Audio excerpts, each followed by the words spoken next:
Alam mo ba kung paano nagsimula ang sikat na egg coffee ng Vietnam?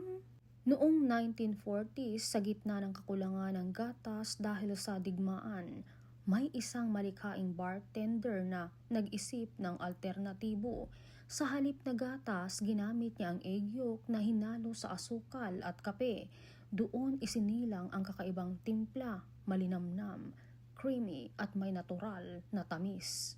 Habang lumipas ang panahon, naging bahagi na ito ng kultura ng kape dito sa Vietnam. Pero hindi natapos doon ang evolution nito.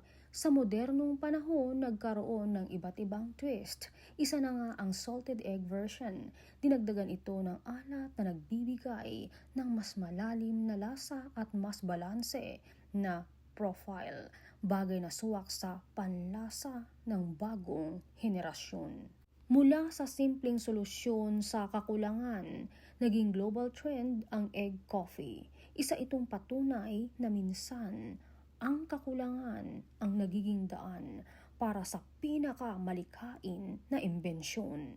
At ngayon, bawat higop nito ay parang pagtikim ng kasaysayan at modernong inobasyon sa iisang bansa.